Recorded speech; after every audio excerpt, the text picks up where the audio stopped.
Bismillahirrahmanirrahim. Voici quelques mots exposant le Taghut ainsi que l'obligation de s'en écarter. Allah subhanahu wa ta'ala a dit: فمن يكفر بالطاغوت ويؤمن بالله فقد استمسك بالعروة الوثقى لا انفصام لها والله سميع عليم. Donc, quiconque mécroit au Taghut, tandis qu'il croit en Allah, saisit l'anse la plus solide, qui ne peut se briser. Et Allah est audient et omniscient. Sourate 2, verset 256. Allah nous a ici démontré que celui qui s'agrippe à l'anse la plus solide est celui qui désavoue le Taghut. Or, le désaveu fut cité avant la foi en Allah, car il se peut qu'une personne prétende avoir foi en Allah alors qu'elle ne s'écarte pas du Taghut. Sa prétention n'est alors que mensonge. Allah subhanahu wa ta'ala dit: وَلَقَدْ بَعَثْنَا فِي كُلِّ أُمَّةٍ رَسُولًا أَنِ اعْبُدُوا اللَّهَ وَاجْتَنِبُوا الطَّاغُوتَ. Nous avons envoyé dans chaque communauté un messager pour leur dire: adorez Allah et écartez-vous du Taghut. Sourate 16, verset 36. Allah nous informe ici que tous les messagers furent envoyés avec un message de s'écarter du Taghut. Celui qui ne s'en écarte pas contredit donc tous les envoyés. Allah a dit: وَالَّذِينَ اجْتَنَبُوا الطَّاغُوتَ أَن يَعْبُدُوهَا وَأَنَابُوا إِلَى اللَّهِ لَهُمُ الْبُشْرَى فَبَشِّرْ عِبَادِ. Et à ceux qui s'écartent des Taghut pour ne pas les adorer, tandis qu'ils reviennent à Allah, à eux la bonne nouvelle. Annonce la bonne nouvelle à mes serviteurs. Sourate 39, verset 17. Il y a dans ces versets beaucoup d'arguments sur l'obligation de s'écarter du Taghut. Et s'écarter de lui signifie le détester, lui être hostile dans son cœur, l'insulter et déclarer son atrocité par la parole, et dans la mesure du possible, le faire disparaître, et se séparer de lui. Celui qui prétend avoir désavoué le Taghut sans faire cela n'est pas véridique. Quant à ce que l'on vise réellement par ce terme, il y a de nombreuses expressions de salaf à ce sujet, et la meilleure qui fut dite est celle d'Ibn al-Qayyim, qu'Allah lui fasse miséricorde, lorsqu'il dit: le Taghut est tout objet de culte, modèle suivi ou obéi par lequel l'homme dépasse ses limites. Le Taghut de chaque peuple est donc ceux à qui il demande jugement, au lieu d'Allah et de son messager, ou ceux qu'il adore d'autres qu'Allah, ou à qui ils obéissent sans que cela ne soit d'après une preuve venant d'Allah, ou à qui ils obéissent sans savoir s'ils obéissent en cela à Allah. Tout ceci sont les tawarit de ce monde. Si tu les remarques, et que tu remarques la situation des gens envers eux, tu constateras que beaucoup d'entre eux se sont détournés de l'adoration d'Allah pour aller adorer le Taghut, ou de l'obéissance d'Allah et de suivi du messager pour obéir au Taghut et le suivre. Fin de citation. Conclusion: le Taghut est de 3 sortes. Petit 1, le Taghut de jugement. Petit 2, le Taghut de culte. Petit 3, le Taghut de l'obéissance et du suivi. Celui que nous visons dans ces feuilles, c'est le Taghut du jugement. En effet, beaucoup de groupes prétendus musulmans se sont mis à revenir aux traditions de leurs ancêtres en matière de jugement, et appelant cela le droit par la loi de Rifaqa, comme lorsqu'ils disent la loi de Ajman ou la loi de Qahtan, et d'autres encore. Et c'est exactement cela le Taghut qu'Allah a ordonné de fuir. Ibn Taymiyyah, dans son livre Al-Minhaj, ainsi qu'Ibn Kathir, dans son exégèse du Coran, ont mentionné que celui qui fait cela est un mécréant en Allah. Et Ibn Kathir ajouta: il est obligatoire de le combattre jusqu'à ce qu'il revienne au jugement d'Allah et de son messager. Cheikh al-Islam, lui, dit: il ne fait aucun doute que celui qui ne croit pas en l'obligation de juger par ce qu'Allah a révélé à son messager est un mécréant. Et celui qui permet de juger entre les gens d'après ses opinions plutôt que de suivre ce qu'Allah a révélé, c'est un mécréant. Il n'y a aucune communauté qui n'ordonne pas de juger avec justice. Or, dans leur loi, il se peut que la justice soit l'opinion de leur chef. Beaucoup même de ceux qui se prétendent musulmans jugent d'après leur tradition qu'Allah n'a pas révélée. Tout comme le font les bédouins et émirs à qui obéissent les tribus, et considèrent que c'est avec cela qu'il faut juger, au lieu du Coran et de la Sunna. Or, ceci est la mécréance. Beaucoup de gens se sont en effet convertis à l'islam, mais malgré cela ne jugent que d'après leur tradition en vigueur, que les chefs ordonnent à leur tribu. À partir du moment où on leur a appris qu'il ne leur est uniquement permis de juger qu'avec la loi qu'Allah a révélée, et ne s'y engagent pas, mais se permettent de juger à l'encontre de ce qu'Allah a révélé, ce sont des mécréants. Fin de citation. Ceci nous expose la mécréance du juge en soi, ainsi que ceux qui lui demandent son jugement. selon ce qu'il a mentionné, de même que celui qui ne croit pas en l'obligation de juger d'après la loi d'Allah, même si lui-même n'est pas juge, ni ne demande le jugement. Médite sur cela, il mentionne ceci au sujet de la parole d'Allah.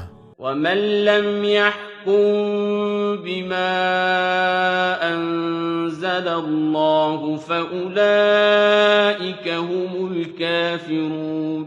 Et ceux qui ne jugent pas d'après ce qu'Allah a révélé, ceux-là sont les mécréants. Sourate 5, verset 44.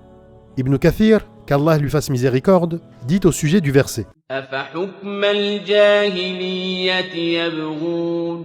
Est-ce donc le jugement du temps de l'ignorance qu'il cherche? Qu'y a-t-il de meilleur qu'Allah en matière de jugement pour les gens qui ont une foi ferme? Sourate 5, verset 50.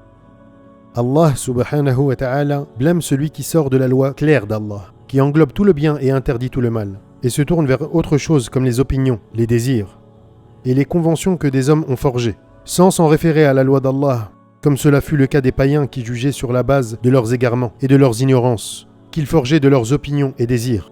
Comme le font aussi les Tatars, qui jugent d'après une loi politique royale tirée de leur roi, Gengis Khan, qui leur a inventé le Ya'siq. Il s'agit d'un livre réunissant des lois, qu'il a tirées de diverses législations, comme le judaïsme, le christianisme et l'islam, et autres encore, mais aussi beaucoup de lois qui sont le fruit de ses propres opinions et désirs. Cette loi est devenue la loi suivie chez ses fils, qui lui donne priorité sur le jugement par le livre d'Allah et la sunna du messager sallallahu alayhi wa sallam. Celui qui fait cela est un mécréant qu'il est obligatoire de combattre jusqu'à ce qu'il revienne à la loi d'Allah et de son messager, sallallahu alayhi wa sallam, et ne juge par rien d'autre, que ce soit dans un petit nombre d'affaires ou dans beaucoup. Or, ce que nous avons mentionné au sujet des traditions des Bédouins, qu'ils nomment la loi de Rifaqa, fait partie de cette catégorie, et quiconque agit comme cela est un mécréant. Il est obligatoire de le combattre jusqu'à ce qu'il revienne au jugement d'Allah et de son messager, sallallahu alayhi wa sallam, et qu'il ne prenne personne d'autre pour juge dans un petit ou grand nombre d'affaires. Et Allah subhanahu wa ta'ala a dit: ألم تر إلى الذين يزعمون أنهم آمنوا بما أنزل إليك وما أنزل من قبلك يريدون أن يتحاكموا إلى الطاغوت وقد أمروا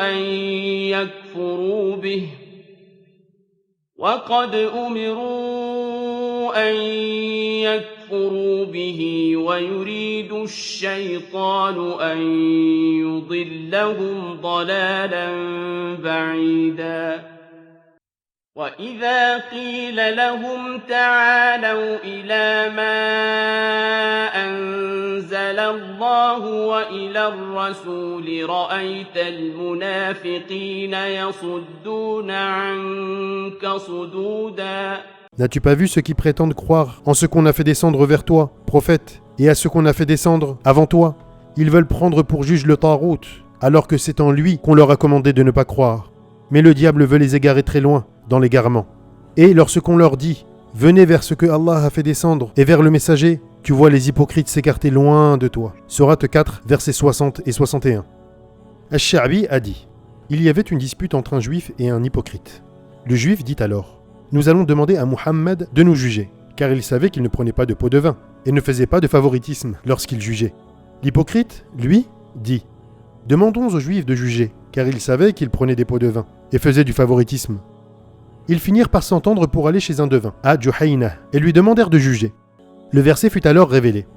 On dit aussi qu'il fut révélé sur deux hommes qui se disputèrent. L'un des deux dit: revenons à Muhammad. Et l'autre dit: non, à Ka'b ibn Ashraf. Ils finirent par s'entendre à aller chez Omar ibn al-Khattab et lui expliquèrent leur histoire. Il dit alors à celui qui n'était pas satisfait du prophète pour juge: est-ce ainsi que cela s'est déroulé? Il dit: oui. Alors Omar le frappa de son sabre et le tua. Et le verset fut révélé. Et c'est de cette manière qu'il faut agir concernant ceux qui demandent le jugement au Tawarit. Car si ce calife bien guidé a tué cet homme pour le simple fait d'avoir demandé le jugement du Tarout, alors celui pour qui agir ainsi est habituel et n'accepte ni pour lui ni pour personne d'autre autre chose que cela, mérite bien plus d'être tué pour apostasie de l'islam et sa corruption générale sur la terre. Il n'y aura aucune paix pour les créatures tant qu'Allah ne sera pas leur divinité, l'islam leur religion, et Mohammed leur prophète qu'ils suivent, et qu'ils ne reviennent à la loi d'Allah pour être jugés. Lorsque ces conditions ne sont pas réunies, la corruption de la création devient terrible et sa destruction se manifeste. Allah dit: ألم تر إلى الذين يزعمون أنهم آمنوا بما أنزل إليك وما أنزل من قبلك يريدون أن يتحاكموا إلى الطاغوت وقد أمروا أن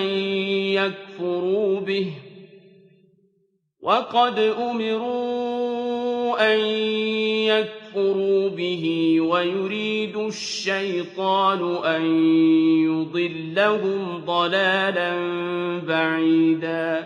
N'as-tu pas vu ceux qui prétendent croire en ce qu'on a fait descendre vers toi, prophète, et à ceux qu'on a fait descendre avant toi? Ils veulent prendre pour juge le Tarout, alors que c'est en lui qu'on leur a commandé de ne pas croire.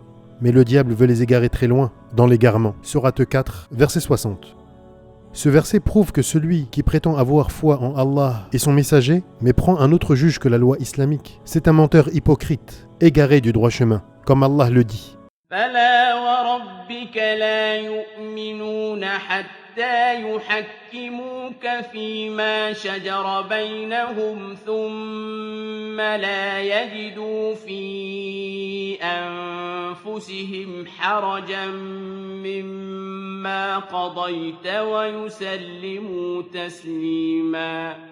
Non, par ton Seigneur, ils ne seront pas croyants aussi longtemps qu'ils ne t'auront demandé de juger de leurs disputes et qu'ils n'auront éprouvé nulle angoisse pour ce que tu auras décidé et qu'ils se soumettent complètement à ta sentence. Sourate 4, verset 65. Allah jura par son être qu'aucune créature n'a de foi tant qu'elle ne prend pas le messager sallallahu alayhi wa sallam pour juge dans tous ses conflits. Et lorsqu'il juge, il ne ressent plus aucune gêne dans son cœur et se soumet complètement par ses membres. Celui qui n'a pas cela, la foi lui est niée. Les preuves légales ont exposé cela. Allah réprimande dans son livre celui qui se détourne du jugement de son messager, sallallahu alayhi wa sallam.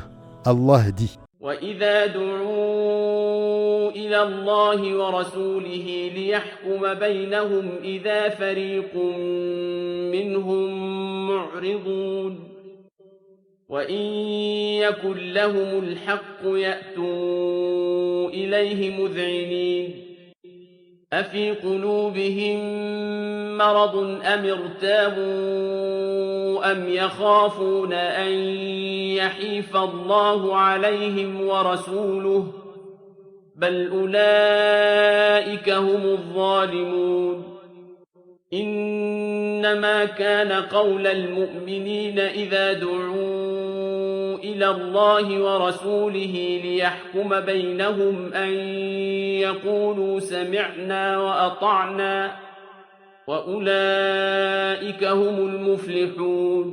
Et quand on les appelle vers Allah et son messager pour que celui-ci juge parmi eux, voilà que quelques-uns d'entre eux s'éloignent. Mais ils ont le droit en leur faveur. Ils viennent à lui soumis. Y a-t-il une maladie dans les cœurs? Ou doutent-ils? Ou craignent-ils qu'Allah les opprime, ainsi que son messager? Non, mais ce sont eux les injustes. Sourate 24, versets 48 à 50. Sache que pour chaque personne qui invite à la vérité, Satan émet une ambiguïté pour détourner les gens. Exemple, lorsque nous disons aux adeptes du Tarout, revenez au jugement d'Allah et de son messager, et abandonnez les jugements des Tawarit, ils disent: si nous faisons cela, c'est de peur que nous nous entretuions. Si je ne suis pas d'accord avec mon ami pour prendre la loi de Rifaqa pour juge, il risque soit de me tuer, ou alors c'est moi qui le tuerai. La réponse est de dire: l'invalidité de cette ambiguïté satanique apparaît après la constatation de 3 points. Le premier point, la corruption qui se déroule sur terre, les meurtres, les biens pillés. Tout ceci n'est que la conséquence de la perte des commandements d'Allah et de la violation de ses interdictions. Comme Allah subhanahu wa ta'ala le dit: ظهر الفساد في البر والبحر بما كسبت أيدي الناس ليذيقهم بعض الذي عملوا لعلهم يرجعون. La corruption est apparue sur la terre et dans la mer à cause de ce que les gens ont accompli de leurs propres mains, afin qu'Allah leur fasse goûter une partie de ce qu'ils ont œuvré. Peut-être reviendront-ils vers Allah. Sourate 30, verset 41. Les savants du tafsir ont dit que la terre, dans ce verset, désigne les Bédouins, et la mer désigne les habitants des villes. Allah nous informe donc que ce qui causa l'apparition de la corruption chez les Bédouins et les villageois est leurs actes. S'ils avaient adoré leur Seigneur et pris son messager pour juge, leur situation se serait arrangée, et leurs biens et leur vie auraient prospéré, comme Allah le dit. وَلَوْ أَنَّ أَهْلَ الْقُرَىٰ آمَنُوا وَاتَّقَوْا لَفَتَحْنَا عَلَيْهِم بَرَكَاتٍ مِّنَ السَّمَاءِ وَالْأَرْضِ لفتحنا عليهم بركات من السماء والأرض ولكن كذبوا فأخذناهم بما كانوا يكسبون. Si les habitants des cités avaient cru et avaient été pieux, nous leur aurions certainement accordé des bénédictions du ciel et de la terre. Mais ils ont démenti, et nous les avons donc saisis pour ce qu'ils avaient acquis. Sourate 7, verset 96.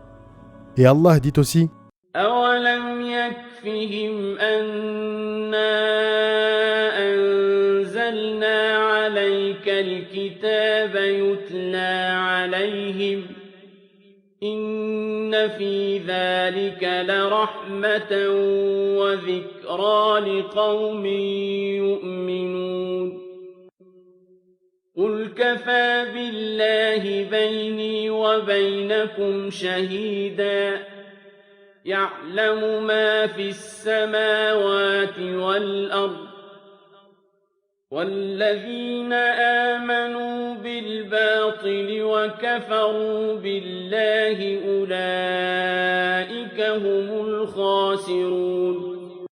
Ne leur suffit-il donc point que nous ayons fait descendre sur toi le livre et qu'il leur soit récité ? Il y a assurément là une miséricorde et un rappel pour les gens qui croient.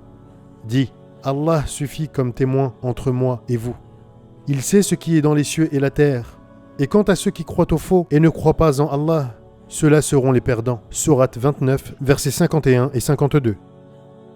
Allah nous informe que la miséricorde se trouve dans le Coran et que celui qui se suffit de lui et se passe des fausses lois, il lui est fait miséricorde, et que quiconque s'en détourne pour autre chose est un perdant. Lorsque les gens se détournent du livre de leur Seigneur et prennent pour juge quelqu'un d'autre que son prophète, sallallahu alayhi wa sallam, Allah les punit en mettant l'hostilité entre eux. Ils s'entretuent alors les uns les autres, comme Allah le dit. وَمِنَ الَّذِينَ قَالُوا إِنَّا نَصَارَىٰ أَخَذْنَا مِيثَاقَهُمْ فَنَسُوا حَظًّا مِّمَّا ذُكِّرُوا بِهِ فَأَغْرَيْنَا بَيْنَهُمُ الْعَدَاوَةَ وَالْبَغْضَاءَ إِلَىٰ يَوْمِ الْقِيَامَةِ وَسَوْفَ يُنَبِّئُهُمُ اللَّهُ بِمَا كَانُوا يَصْنَعُونَ. Et de ceux qui disent « Nous sommes chrétiens, nous avons pris leur engagement », mais ils ont oublié une partie de ce qui leur a été rappelé. Nous avons donc suscité entre eux l'inimitié et la haine jusqu'au jour de la résurrection, et Allah les informera de ce qu'ils faisaient. Sourate 5, verset 14. Et lorsque l'islam devient étrange aux yeux des gens, comme il l'était au début, ceux qui l'ignorent finissent par croire que la cause de la miséricorde est en fait la cause du châtiment, et que ce qui cause l'unité et l'amitié est la cause de la division et de désaccord, et que ce qui préserve le sang est une cause de son effusion. C'est pourquoi Allah dit وَإِن تُصِبْهُمْ سَيِّئَةٌ يَطَّيَّرُوا بِمُوسَىٰ وَمَن مَّعَهُ أَلَا إِنَّمَا طَائِرُهُمْ عِندَ اللَّهِ وَلَٰكِنَّ أَكْثَرَهُمْ لَا يَعْلَمُونَ. Et quand le bien-être leur vint, ils dirent « Cela nous est dû ». Et si un mal les atteignait, ils voyaient en Moïse et ceux qui étaient avec lui un mauvais augure. En vérité, leur sort dépend uniquement d'Allah. Mais la plupart d'entre eux ne savent pas. Sourate 7, verset 131. Également ceux qui dirent aux suiveurs des prophètes قالوا إنا تطيرنا بكم لئن لم تنتهوا لنرجمنكم وليمسنكم منا عذاب أليم. قالوا طائركم معكم أئن ذكرتم بل أنتم قوم مسرفون. Ils dirent, nous voyons en vous un mauvais présage. Si vous ne cessez pas, nous vous lapiderons et un douloureux châtiment de notre part vous touchera. Ils dirent, votre mauvais présage est avec vous-même. Est-ce que c'est ainsi que vous agissez quand on vous le rappelle? Mais vous êtes des gens outranciers. Sourate 36, versets 18 et 19. Celui qui pense que prendre la loi de l'islam pour juge amène à la guerre et à la divergence, et que l'union et l'amitié ne se produiront qu'avec le jugement du Tarout, c'est un mécréant ennemi d'Allah et de tous les messagers. C'est en fait ce sur quoi étaient les mécréants de Quraysh. Ils croyaient que la vérité était ce sur quoi étaient leurs ancêtres, au lieu de ce que Allah a envoyé avec son messager, sallallahu alayhi wa sallam. Petit 2, c'est de leur dire, si tu sais que demander le jugement du Tarout est une mécréance, Allah nous a annoncé dans son livre que la mécréance est plus grave que le meurtre. Il dit,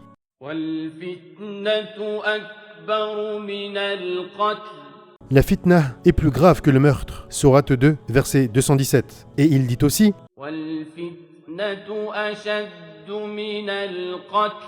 la fitna est pire que le meurtre. Sourate 2, verset 191.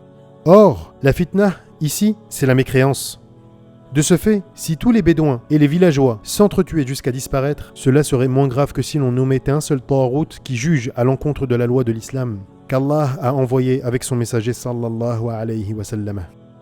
Petit 3, nous disons, si le fait de demander son jugement est une mécréance, et que le litige est sur une affaire mondaine, comment te serait-il alors permis de devenir mécréant pour cela? En effet, un homme n'a pas de foi tant qu'Allah et son messager ne lui sont pas plus chers que qui que ce soit d'autre, et que le messager lui soit plus cher que son fils, son père ou toute l'humanité. Si tous les biens mondains devaient disparaître, il ne te serait pas permis de t'en référer au Tarout afin qu'il te juge pour ne pas les perdre. Et même si tu te trouvais dans une situation où l'on t'oblige de choisir entre prendre le Tarout pour juge ou perdre tes biens mondains, tu devras obligatoirement choisir de perdre tes biens et il ne te sera pas permis de prendre pour juge le Tarout. Et Allah est plus savant, et qu'Allah bénisse et salue Muhammad ainsi que sa famille. La vidéo est maintenant terminée. Si son contenu vous a plu, je vous invite à vous abonner à ma chaîne et à activer la petite cloche des notifications pour que les nouveautés vous parviennent. Que la paix soit sur vous.